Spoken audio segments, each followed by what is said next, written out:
नमस्कार, मैं हूं योगेश चक्रवर्ती और आप देख रहे हैं रैड नेटवर्क। कोरोना संकट के बावजूद बिहार में विधानसभा चुनावों के लिए हलचलें तेज हो गई है। इस बीच उप मुख्यमंत्री सुशील कुमार मोदी ने डिजिटल चुनाव की बात कहकर सियासी महाभारत छेड़ दिया है। सुशील कुमार मोदी ने अभी अटकल ही जताई है, लेकिन विपक्षी दलों का कहना है कि ऐसा हुआ तो भारी धांधली हो सकती है। सबसे पहले जानते हैं कि बिहार के उप मुख्यमंत्री सुशील कुमार मोदी ने कहा क्या है। उन्होंने कहा है कि बिहार में इस बार का चुनाव डिजिटल तरीके से हो सकता है। सुशील मोदी ने कहा है कि नेताओं ने अब तक हेलीकॉप्टर और गाड़ियों से चुनाव प्रचार किया है, लेकिन अब ऐसा होता नहीं दिखता। कोरोना वायरस ने दुनिया को बदल दिया है। अब नेताओं की रैलियां, लोगों का हुजूम, बूथों पर लंबी कतारें संभव नहीं दिखती। बिहार में होने वाले चुनाव में पार्टियों के लिए वोट मांगने के लिए डिजिटल प्लेटफॉर्म ही प्रमुख हथियार होगा। सुशील मोदी के मुताबिक इस बार के चुनाव प्रचार में मोबाइल और टेलीविज़न प्रचार का बड़ा जरिया बन सकते हैं।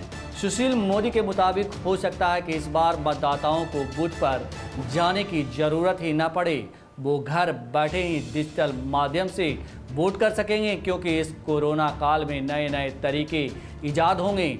सुशील मोदी के ऐसे बयान पर विपक्ष ने बेहद तीखी प्रतिक्रिया दी है। प्रमुख विपक्षी पार्टी आरजेडी के प्रवक्ता चितरंजन गगन के मुताबिक ईवीएम से चुनाव कराने पर जब बड़े पैमाने पर धांधली की जा सकती है, तो डिजिटल चुनाव में तो धांधली कराने की काफ़ी संभावनाएं रहेगी।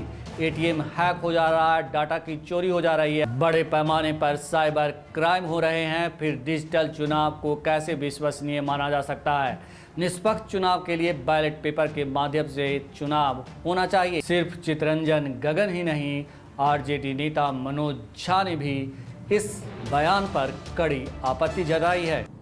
देखिए, पूरा देश इस महामारी से लड़ रहा है। इस महामारी के कारण जो हम लाखों प्रवासी मजदूरों की पीड़ा देख रहे हैं, उसके मध्य अगर कोई व्यक्ति, चाहे वो मुख्यमंत्री हो बिहार के, अगर वो चुनाव की चर्चा में संलिप्त होते हैं, तो मैं इसे संवेदन शून्यता की पराकाष्ठा मानता हूँ। दूसरे, मुझे ये भी लग रहा है कि क्या उन्होंने आउटसोर्स कर लिया है खुद से कि वो चुनाव आयोग बन गए हैं, कुछ भी कह दें। और तीसरी चीज, क्या उन्होंने कोई आकलन किया दुनिया के देशों में कहां कहां इस तरह के चुनाव हुए हैं? हम सब इस महामारी के प्रभाव से लड़ने में लगे हुए हैं, और अगर मेरे बिहार के माननीय उप मुख्यमंत्री जी के पास इतनी लग्जरी है कि वो इन बातों में संलिप्त हों, इन बातों को चर्चा का विषय बनाए, तो मैं समझता हूं कि उनको आरोग्यशाला में जाने की जरूरत है, क्योंकि ये इस तरह की संवेदनाएं का घोर अभाव लोगों को चोट करता है। हम तो अभी चुनाव को सोच ही नहीं रहे हैं। मुबारक उनको जो इस आपदा की घड़ी में भी सिर्फ चुनाव तक अपने चिंतन को रखते हैं।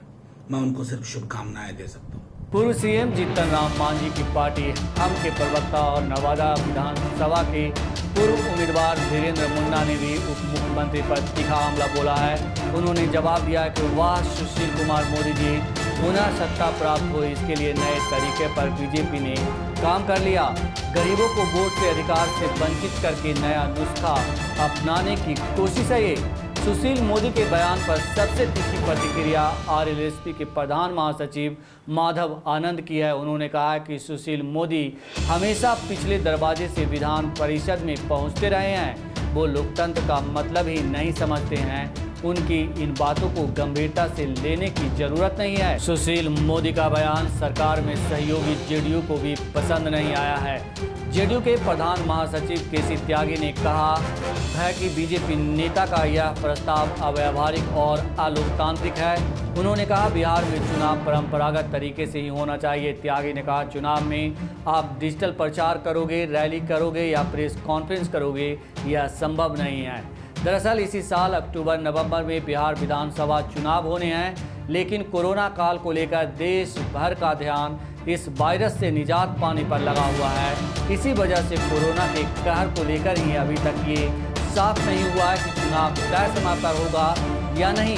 लेकिन डिजिटल चुनाव की बात छिड़ते ही सियासी गलियारे में तपेश और बढ़ गई है। अगर आपको ये खबर अच्छी लगी हो तो इसे लाइक करें, नीचे कमेंट बॉक्स में कमेंट करें, ज़्यादा से ज़्यादा शेयर करें। और आपने अब तक रैड नेटवर्क को सब्सक्राइब नहीं किया है और आपको लगता है कि रैड नेटवर्क खबर को खबर की तरह परोसता है, किसी चाशनी में नहीं डुबोता।